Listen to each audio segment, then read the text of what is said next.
Hello children, welcome to today's class. Today we will discuss on the topic repetition of task, that is looping statements, the loop. We already discussed about this loop. How can we use this one? What is the syntax of this loop? Which type of loops are there? These all things we can discuss now. Let's start today's class. Introduction. Programming languages provide various control structures that allows for more complicated execution paths. A loop statement allows us to execute a statement or group of statements multiple times. A statement or group of statements we have to execute more than one time. For that we can use this looping statements. Okay. Identify the pseudo code reference. Here we are generating the multiplication table. This is the algorithm or pseudo code. First step, start. Second one, input number n to print table. Third one, let count is equal to 1. Count is a variable. We are assigning one value to this count variable. Then display n star count. Just assume n's value is equal to 2. Just assume n's value is equal to 2. We are generating the 2's multiplication table. 2 star 1. Count is equal to 1. We already assigned. 2 star 1. That is 2. Then next one, add 1 to count. Count's value 1. With this we are adding 1 value to this count. So the count value will be 2. If count equal to 10. If this condition is true, it will execute the next set of statements, that is stop. Go to stop. That is here. Go to stop here. We are generating the multiplication table up to 10. Okay. If this condition is false, it will execute the else portion. In this else portion, we identify repeat from step D. Jump to step D. Step D is display n star count. N's value 2, count's value 2. That is 4. Again, next step. Add 1 to count. Count variable's previous value, that is 2. Then add 1 to this count. Now count's value will be 3. Again we are checking this condition. Count equal to 10. That is 3 equal to 10. That condition false. Else portion will execute. Repeat from step D. Again it will jump to this step D. Display n star count. 2 star 3. Okay.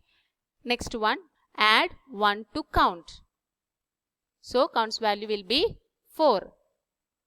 Count equal to 10. That is 4 equal to 10. That condition false. Else portion will execute. Repeat from step D. Here is the step D. So here we are executing a set of statements until the condition is false. This is known as looping statements. Group of statements we have to execute more than one time. Okay, clear this one? This is the pseudocode reference. Clear? Then Python iteration. Loops are absolutely vital in programming in order to avoid having to write sequences of code again and again. and they come in several forms, that is conditional loop and counting loop. To carry out repetition of statements, Python provide two loop statements, conditional loop and counting loop. Okay, according to your revised syllabus of IP in +1, we are concentrating on counting loop, for loop. Okay. Before that, we have to identify the range function. What is this range function? How can we use this range function? What is its usage? Before we proceed to for loop, let us understand range function, which we will use in for loop to repeat the statement to n number of times.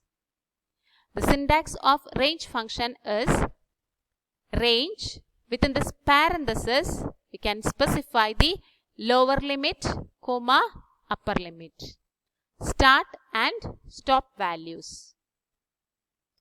The range function generate set of values from lower limit to upper limit minus 1. Lower limit to upper limit minus 1. The range function generate set of values from lower limit to upper limit minus 1. Okay. Then, example, range, within this parenthesis, I specified 1, 10 will generate set of values from 1 to 9. The values are 1, 2, 3, 4, 5, 6, 7, 8, 9. Okay. Then range 0, 7 will generate 0 to 6. Default step value will be +1. That is, range 1, 10 means 1, 2, 3, 4, 5, 6, 7, 8, 9. That is upper limit minus 1. Default step value will be +1, 1 plus 1, 2, 2 plus 1, 3, 3 plus 1, 4, 4 plus 1, 5, 5 plus 1, 6, 6 plus 1, 7, 7 plus 1, 8, 8 plus 1, 9. Okay. Then, to change the step value, we can use the third parameter in range function, which is the step value. We can use a third parameter also in this range function, that is the step value. That signifies the step value. Identify this one. Range 1, 10, 2. Start value, stop value and step value. Lower limit, upper limit, step value. This will generate the values as 1, 3, 5, 7, 9. One is the start value, then the step value is 2. 1 plus 2, 3. 3 plus 2, 5. 5 plus 2, 7. 7 plus 2, 9. Okay, clear? Step value can be in negative also, to generate set of numbers in reverse order. We can specify the step value in negative also. What is its purpose? We have to generate set of numbers in reverse order. Identify this one. Range 10, 0. Lower limit is 10, upper limit is 0. So, it will generate in reverse order. Will generate numbers as 10, 9, 8, 7, 6, 5, 4, 3, 2, 1. Okay. Then one more thing. To create list from 0, we can use range 10. Only one value we are using here as an argument. Range 10. It will generate 0 to 9 values. This is a list. Clear? Then these two operators also we have to identify before entering to the for loop statements. Operators in and not in. The operator in and not in is used in for loop to check whether the value is in the range or list or not.